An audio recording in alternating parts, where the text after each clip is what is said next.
Everyone, welcome to the channel. So आज हमारी journey start हो रही है from Pune to Oslo. Hope ये सफ़र में आप लोगों को मज़ा आएगा। तो अभी हम पुणे से मुंबई जा रहे हैं बाई रोड एंड उधर से अर्ली मॉर्निंग है हमारी flight to Delhi.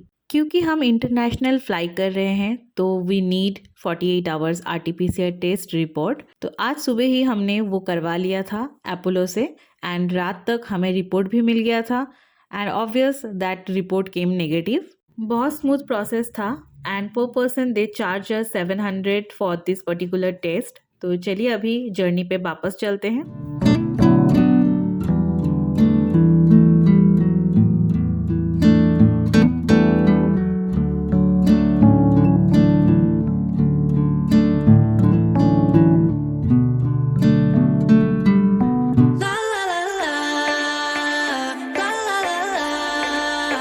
Mumbai airport में एंटर करने से पहले एक छोटा सा वेरिफिकेशन होता है जहां आपको आपका टिकट और आइडेंटिटी कार्ड दिखाना पड़ता है, फिर ही आप अंदर एंटर कर सकते हो। सो एयरपोर्ट में एंटर होते ही हम सीधा गए अपने एयरलाइंस के पास to checking for the flight, जहां हमने अपना लगेज हैंडओवर किया एंड लकीली उनका वेट भी सही था, इनफैक्ट कम था।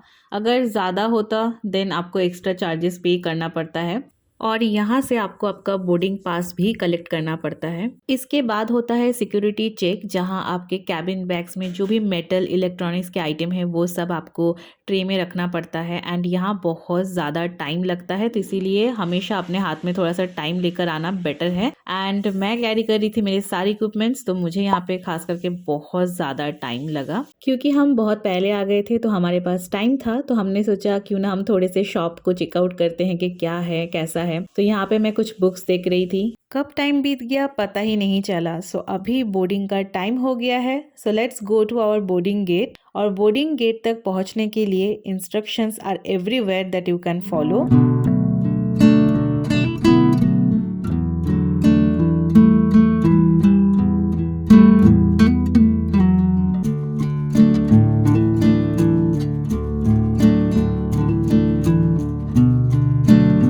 Boarding is about to start, so we are waiting in front of the gate and then something happened that was totally unexpected. सो क्या हुआ है वो मैं आपको थोड़ी देर में बताती हूँ। फिलहाल हमारे फ्लाइट में सब जा चुके हैं, हमें बाकी है तो पहले अपनी फ्लाइट पकड़ते हैं।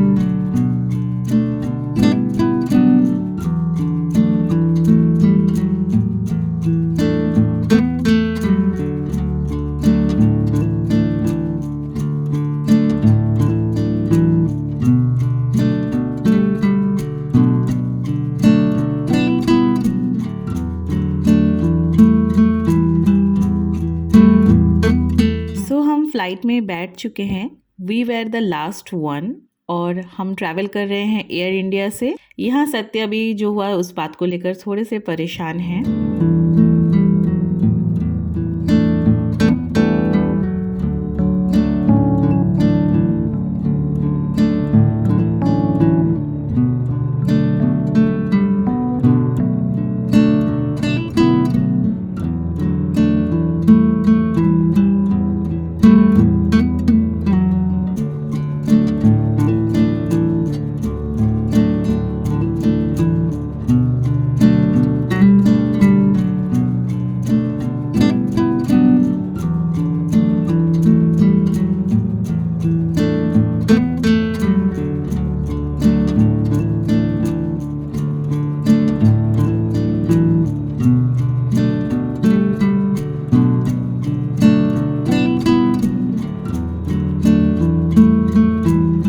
हुआ क्या कि अभी लगेज इंस्ट्रक्शंस थोड़े से चेंज हुए हैं कि आप पावर बैंक चेकिंग बैग में नहीं रख सकते हो, वो आपको कैबिन बैग में ही कैरी करना पड़ता है एंड इसके बारे में हमें पता नहीं था। सो मैंने अपना पावर बैंक जो है वो लगेज बैग में ही रख दिया और उसकी वजह से मेरा लगेज यही रोक दिया गया है और वो पावर बैंक रिमूव करेंगे उस बैग से, देन वो बैग अलग से मुझे भेजेंगे, जिसके लिए ये लोग शायद मेरा बैग भी तोड़ दें। And now I will have to manage few days without anything, literally anything. Now it's breakfast time. So breakfast में मिला है मैंगो दही एंड इसमें कटलरीज हैं और इसमें क्या है, लेट्स ओपन इट।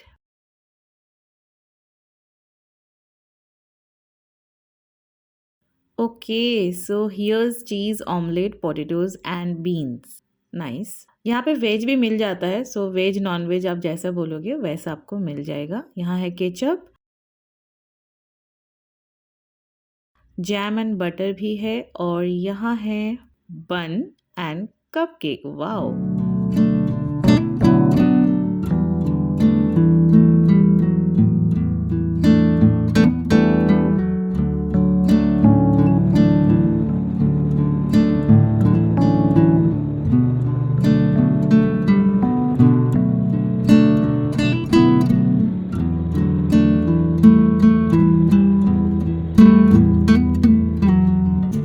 तो जी हम पहुंच गए दिल्ली एयरपोर्ट और यहाँ हमारा 3.5 घंटे का लेओवर है। नेक्स्ट फ्लाइट हमारी इंटरनेशनल है, सो उसके लिए आपको जाना पड़ता है इमिग्रेशन प्रोसेस के लिए। वहाँ पे रिकॉर्डिंग अलाउड नहीं है, सो मैं आपको शॉर्ट में बता देती हूँ। वहाँ पे आपको आपका पासपोर्ट एंड वीज़ा दिखाना पड़ता है और कुछ क्वेश्चंस वो पूछते हैं, लाइक किस पर्पज से आप ट्रैवल कर रहे हो, कितने टाइम के लिए, एंड आपका वीज़ा आपको कब मिला एंड ऑल। तो इमिग्रेशन प्रोसेस के बाद हुआ सिक्योरिटी चेक एंड देन आता है मेरा फेवरेट ड्यूटी फ्री शॉप। यहाँ से आप liquor, chocolates, cosmetics and many more without tax ले सकते हो। तो मैंने की यहाँ से थोड़ी बहुत शॉपिंग, देन हम भागे अपने बोर्डिंग गेट की तरफ एंड हमें पता चला our flight got delayed by 3 hours, जिसका मतलब हम अपनी कनेक्टिंग फ्लाइट मिस कर देंगे। So we talk to Air India and they told that they will arrange the next flight for अस।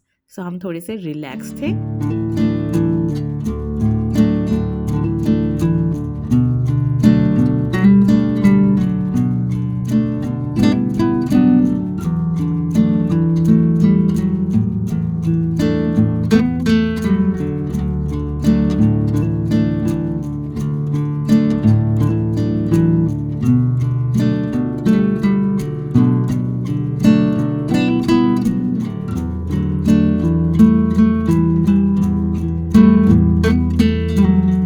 ये वाली फ्लाइट बहुत लंबी होने वाली है, so I thought it would be good to watch a movie. So यहाँ पे आपको सामने एक डिस्प्ले मिल जाता है और ये एक रिमोट भी आपको मिलता है जिसे आप ऑपरेट कर सकते हैं एंड ये टच स्क्रीन है, सो आप इस तरीके से जो भी आपको देखना है ऑप्शंस आप चेकआउट कर सकते हैं। सो फिर मैंने एक मूवी देखा एंड फिर मैंने लिया एक छोटा सा नैप। देन अराउंड 7 PM हमारा डिनर हमें मिल गया था।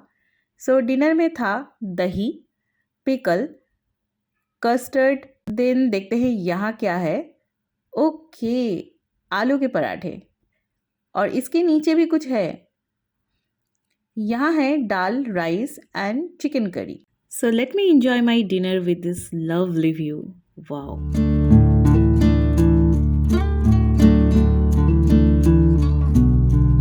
देन हमको दिया गया ये पैसेंजर लोकेटर फॉर्म्स, जिसको आपको फिल करके देना पड़ता है। इसका एक कॉपी एयरवेज अपने पास रखती है और एक कॉपी आपको दिया जाता है एंड ये मैंडेटरी है फॉर द कोविड सिचुएशन जब आप इंटरनेशनल फ्लाई करते हो। सो अपने साथ एक पेन कैरी करना ना भूलें। अराउंड 9 PM हमें कुछ स्नैक्स प्रोवाइड किया गया, like sandwich, salad and 1 brownie. And that time बाहर का नज़ारा कुछ ऐसा था। What a lovely view!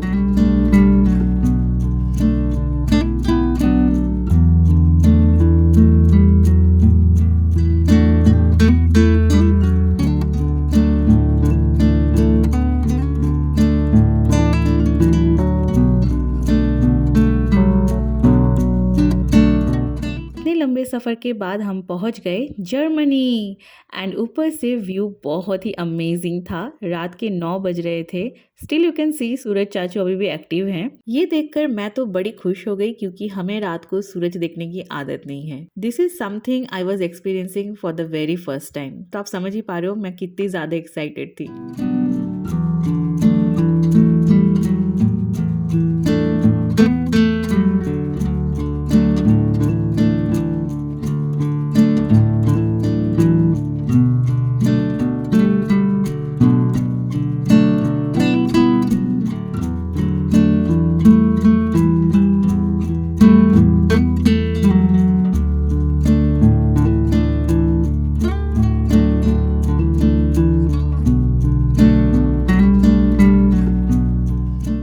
Germany में हमारी फ़्लाइट लैंड करते ही डोंट नो वाई बहुत ज़्यादा स्ट्रिक्ट चेकिंग हो रही थी।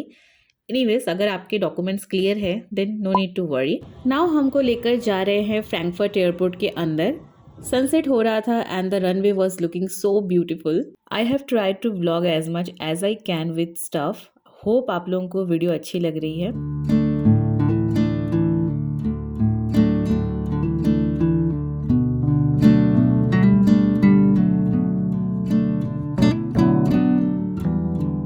क्योंकि एयर इंडिया वाली फ़्लाइट हमारी डिले थी तो ऑब्वियस हमारी जो कनेक्टिंग फ़्लाइट है ऑस्लो के लिए वो हमसे मिस होगी एंड एयर इंडिया हमें नेक्स्ट फ़्लाइट बुक करके देने वाली है। सो हम एयर इंडिया का काउंटर ढूंढने लगे but nobody was there to help us. So unfortunately हमें पूरी रात एयरपोर्ट में ही गुजारनी पड़ी and this is not the end. इसके बाद भी बहुत ज़्यादा हैरेसमेंट हुई थी एंड इन सब के बीच में व्लॉगिंग इज़ नॉट पॉसिबल। सो क्या हुआ था फिर कैसे हमने आगे की जर्नी कंटिन्यू किया उसके ऊपर डिटेल वीडियो आने वाला है तो उसको ज़रूर से चेक करना। Hey everyone, this is next day. कल जर्मनी आने के बाद कुछ वीडियो नहीं निकाला, बहुत कुछ हुआ जो मैं आराम से आप लोगों को बताऊंगी। So the time is 1 PM and मैं बोर्डिंग गेट के सामने हूँ और सामने है हमारी flight and I am so happy. 1 घंटे पहले तक लगा नहीं था कि हम ये फ़्लाइट लेने वाले हैं। बहुत ज़्यादा वर्स्ट एक्सपीरियंस रहा एयर इंडिया के साथ। एनीवेज, अभी बहुत भूख लग रही है तो चलिए फिर कुछ खाना खाते हैं।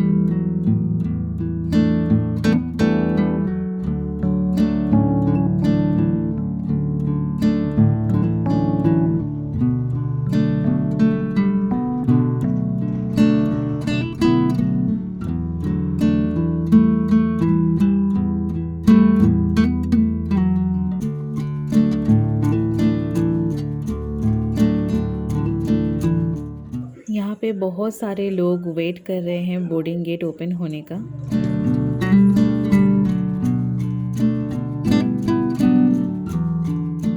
ये finally we are in Oslo. So अभी हमें कलेक्ट करना है अपना लगेज। अब उसका क्या हुआ है वो भी देखना पड़ेगा। सो एयरपोर्ट में इस तरीके से इंस्ट्रक्शंस आपको मिल जाते हैं, उसको सिर्फ आपको फॉलो करना है। कहाँ क्या है आपको सब पता चल जाएगा। सो ये है बेल्ट एरिया, यहाँ से लगेज कलेक्ट करना पड़ता है एंड ये काफ़ी बड़ा है। सो आपको मॉनिटर में चेक करना है कि आपका फ़्लाइट कौन से बेल्ट नंबर पे दिया गया है, फिर उधर जाकर आपको आपका लगेज कलेक्ट करना होता है। इस तरीके से एक एक करके बैग आते हैं एंड जो आपका बैग है वो आपको आइडेंटिफाई करना है एंड कलेक्ट करना है। तो समटाइम्स बहुत सारे बैग एक जैसे दिखने वाले होते हैं तो एक्सचेंज हो जाते हैं, तो उसके लिए आप अपने बैग में रिबन या कुछ मार्किंग कर सकते हो ताकि आप इजीली आइडेंटिफाई कर पाओ कि हाँ this is my bag. So 10 minute से हम वेट कर रहे हैं एंड फाइनली अभी जाकर मुझे एक बैग दिखा। ये दिस इज़ आवर बैग और आप लोग देखोगे ना तो साइड में हमने मार्किंग की है।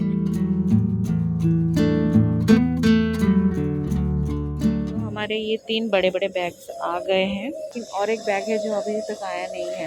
वैसे हमें पता था कि वो शायद लेट आएगा बट क्योंकि हमें भी लेट हो गया तो हमें लगा था शायद अभी आ जाए एंड हम लोग उसके लिए वेट कर रहे हैं बट अभी तक वो आया नहीं है।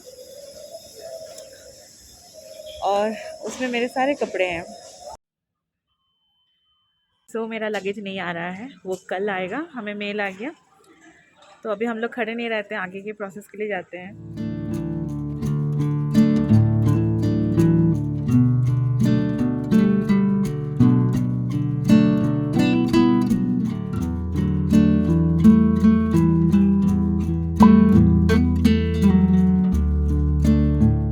हमारा जो बैग नहीं आया था उसके लिए यहाँ पे आपको आकर बताना पड़ता है कि आपका क्या लगेज मिसिंग है एंड उसके डिटेल्स। देन जब वो यहाँ आ जाता है वो आपके घर तक पहुँचा देते हैं। आपका डिटेल्स लेते हैं, वो एड्रेस, फ़ोन नंबर और मेल आईडी सब लेते हैं। हाँ, मतलब टेम्परेरी फ़ोन और टेम्परेरी तो एड्रेस आपको और होम आपके एड्रेस। कॉन्टैक्ट सारे डिटेल्स वो ले लेते हैं ताकि आपको कांटेक्ट कर पाए जब बैगेज आए तो।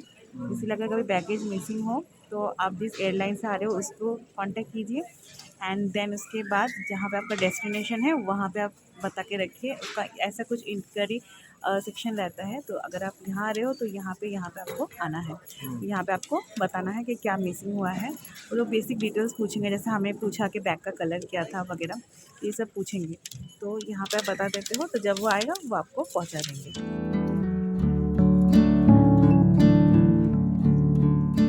तो यहाँ से हमें टैक्सी बुक करनी होती है ओके, सो सत्य यहाँ पे टैक्सी बुक कर रहे हैं और मेरी हालत आप लोग देख पा रहे हो। यहाँ बहुत ज़्यादा ठंडी है, बहुत ज़्यादा। अभी पता नहीं टेम्परेचर क्या है, मैंने देखा तो नहीं, चेक नहीं किया। वैसे यहाँ पे लाइक 12-13 डिग्रीज़ का टेम्परेचर रहता है, जो हमारे वहाँ पे विंटर है, बट यहाँ पे दिस इज़ समर। सो बहुत ठंडी है, बहुत ज़्यादा। अभी फटाफट से घर जाएंगे, बट उससे पहले टैक्सी बुक करना है, तो वो होगा, फिर टैक्सी आएगा, फिर हम घर जाएंगे एंड फ्रेश होंगे। कि वैसे भी हमारी जो जर्नी है वो बहुत ज़्यादा लेंदी हो गई। आई डोंट नो, मास्क के थ्रू आप लोगों को सुनाई दे रहा है कि बहुत ज़्यादा लेंदी हो गई। इतना नहीं होने वाला था, बट बहुत ज़्यादा हैरेसमेंट हो गया। मैं बताती हूँ आप लोगों को, मतलब क्या हुआ क्या नहीं हुआ सब कुछ बताऊँगी। एक्चुअली कल मैंने व्लॉग नहीं किया बिकॉज़ कल बहुत ज़्यादा ख़राब दिन था हमारा। रात की बात कर रही हूँ। क्या हुआ कहने सडनली मैंने क्यों ब्लॉग स्टॉप कर दिया, सब कुछ मैं बताऊंगी। But once I reach home, फिर उसके बाद फ्रेश होते हैं और उसके बाद मैं बताती हूँ। सो हम टैक्सी में बैठ चुके हैं। 50 किलोमीटर्स का डिस्टेंस है, सो और 1 घंटा लगेगा होटल पहुँचने में। एंड बाहर का व्यू बहुत ही सुंदर है, सो हम भी इंजॉय करते हैं और आप लोग भी इंजॉय कीजिए।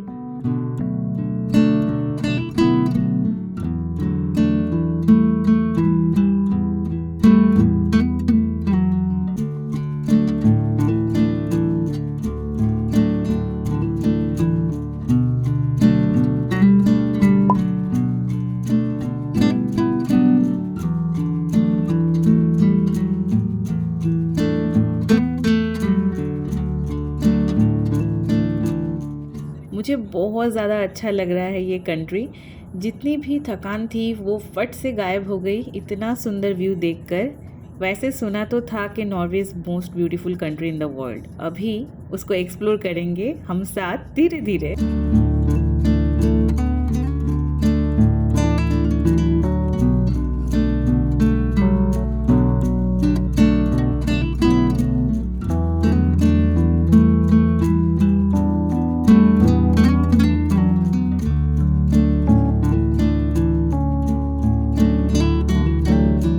आप लोगों को दिखाती हूँ सत्य क्या कर रहे हैं। ये इंसान कभी वीडियो नहीं निकालता है, बट इतना सुंदर व्यू देखकर ये भी खुद को रोक नहीं पाए।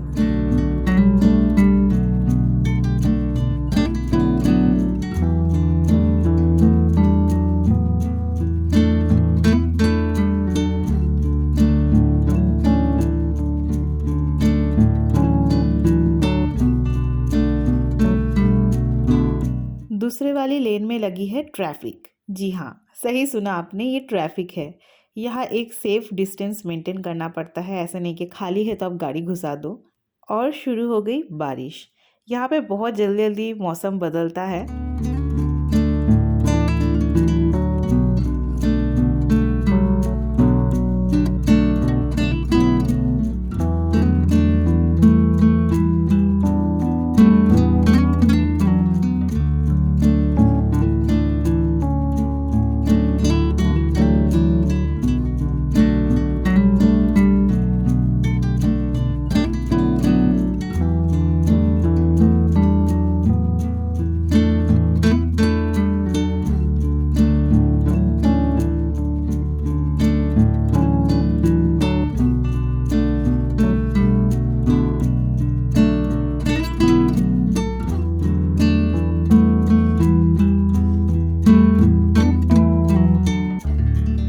लोग घर पे आ गए हैं, मतलब जो अपार्टमेंट हमने लिया है वहाँ आ गए हैं। सो आप लोगों को नेक्स्ट वीडियो में मैं दिखाऊंगी कि कैसे अपार्टमेंट हमने लिया है। फ़िलहाल के लिए ये हमारे पास ऑलमोस्ट 1 मंथ, मतलब 25 डेज़ के लिए हमने बुक किया है। एंड इसके बाद हम लोग देखेंगे कुछ और एकोमोडेशन का। सो यस, सो अभी ये जो व्लॉग है इसको मैं ट्रैवल वाले व्लॉग को यहीं पे एंड करती हूँ। आई होप आपको हमारे साथ ट्रैवल करके अच्छा लगा होगा। सो वीडियो अच्छी लगी है तो don't forget to like the video. Channel पे नए हैं सब्सक्राइब ज़रूर से कर लीजिएगा विद द बेल आइकन। मैं मिलती हूँ मेरे नेक्स्ट वीडियो में। Till then take care, bye bye.